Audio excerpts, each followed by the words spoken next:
The year is 2426. After 400 years of travel, the doors of humanity's first starship finally open. A young traveler steps out onto a brand new world. Purple hair catching the orange light, alien plants, breathable air. In their pocket, an old photo. A photo of you, their great-great-great-grandparent. The one who boarded this ship 4 centuries ago. They smile. They reach up. They take off the helmet. And within minutes, their own body turns against them. Not the planet. Not aliens. Their own blood. Their own lungs, their own immune system, all of it raising the alarm at once.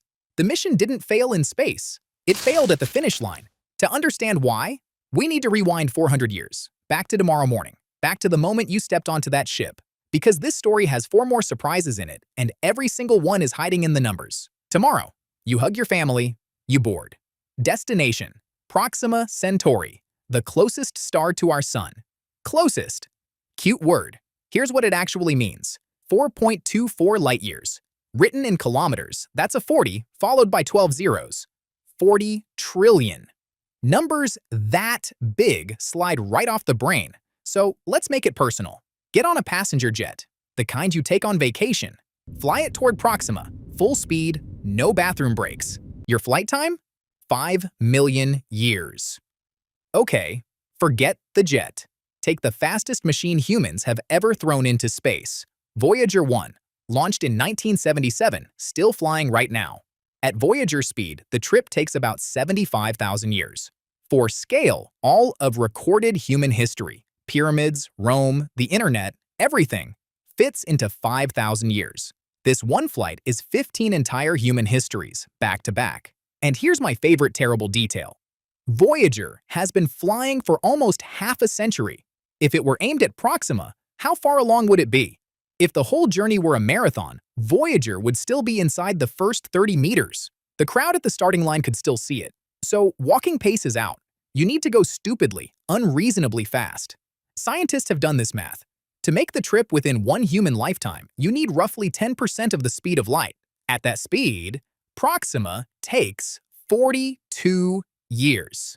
Board at 25, arrive at 67. Painful, but possible. Now, how much fuel does that take? This is where a century-old equation ruins everything. And I love that it was written by a half-deaf Russian schoolteacher, long before rockets even existed. He noticed something brutal. Fuel has weight, so to carry your fuel, you need more fuel. And to carry that fuel, more fuel. It's a snake eating its own tail, and it grows exponentially with speed.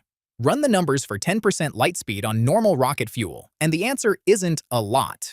The fuel would outweigh the entire observable universe. That's not an engineering problem. That's the universe saying no in writing. Fine. Fusion then. Star power in a bottle. Engineers seriously designed such a ship in the 1970s. No humans, just a probe. And even that needed 50,000 tons of a fuel so rare. The plan was to mine Jupiter's atmosphere with robot balloons for 20 years before the mission could even start. 20 years of Jupiter mining. As a warm-up.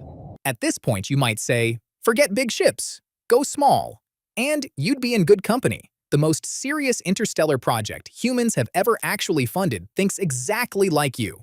The idea, chips the size of a stamp, attached to light sails, pushed from Earth by a 100-gigawatt laser array. They could hit 20% of light speed and reach Proxima in just 20 years. Genius, right? One small footnote. They can't stop. There are no brakes. Braking would need the same energy as accelerating, physics charges full price in both directions, and there's no laser array waiting at Proxima. So the plan, the official plan, is this. The probes scream through the entire star system at 60,000 kilometers per second. Take about 200 milliseconds of photos and keep going into the dark. Forever. 200 milliseconds. Blink right now. That blink was longer. Humanity's best-funded plan for reaching another star is a drive-by photo. So if you, a human with a body who would like to slow down, want to actually arrive, small and fast won't save you. Which leaves one option. The big one. The slow one. The generation ship. A flying town. You board knowing you'll never see the destination. Your grandchildren's grandchildren will. The ship grows its own food, recycles its own air and water for 400 years. Sounds doable? We actually tested a version of this. On Earth. 1991, Arizona. 8 volunteers sealed themselves inside a giant glass world. Rainforest, mini-ocean, farms, the works. Goal: 2 years, fully self-contained. And remember, this was easy mode. Real gravity, real sunlight, and engineers standing right outside the glass. Within 16 months, the oxygen had dropped from 21% to 14.5%. The crew was effectively living on a 4,000-meter mountain, indoors. And nobody could figure out where the oxygen was going. The answer turned out to be the building itself. The concrete was quietly absorbing it. Meanwhile, the pollinating insects vanished. The crops began failing. The ants and cockroaches declared victory, and the 8 humans split into 2 camps that stopped talking to each other. 2 years. On Earth. With a door they could open. Your starship has to run that same experiment for 400 years, welded shut, sprinting away from the only repair shop in existence. And it needs passengers. Hundreds of them. Roughly a small village at minimum, so the family tree stays a tree. Generation 3 of that village is born in a corridor, spends their whole life maintaining machines for a destination their great-grandparents chose. And somewhere around the halfway mark, the tomatoes stop growing and nobody alive remembers why. But let's be generous. Let's say the garden holds. The village stays sane.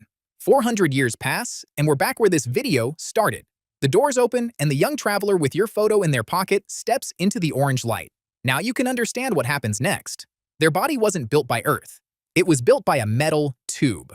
4 centuries of ship life tuned their bones to the ship's gravity, their eyes to the ship's lamps, their immune system to the ship's tiny, closed world. They have never met a single microbe from outside. And this new planet is full of chemistry their body has no manual for. They take off the helmet, and their own biology sounds every alarm it has. The paradise is real, and completely incompatible with them. Here's the part that stays with me. They can't go back to Earth, either. Earth's air, Earth's microbes, Earth's gravity. After 400 ship years, it would treat them like a stranger too. The journey didn't carry humans to a new home. It slowly turned them into visitors everywhere. They made it across 40 trillion kilometers, and there is nowhere they can take off the helmet. So that's the trip. The distance swallows your speed. The fuel eats itself. The brakes don't exist. The garden gives out. And even a perfect arrival isn't an arrival. Depressing? Hold on. Because the real twist was hiding in plain sight the whole time. Everything that mission needed and couldn't build.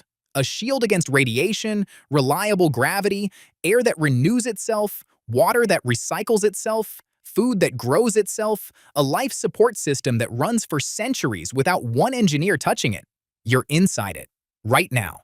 It's called Earth. It's traveling around a star at 30 kilometers per second, and its life support has been running uninterrupted for 4 billion years. Your body isn't a stranger here. It was tuned to this exact ship, atom by atom, over millions of years.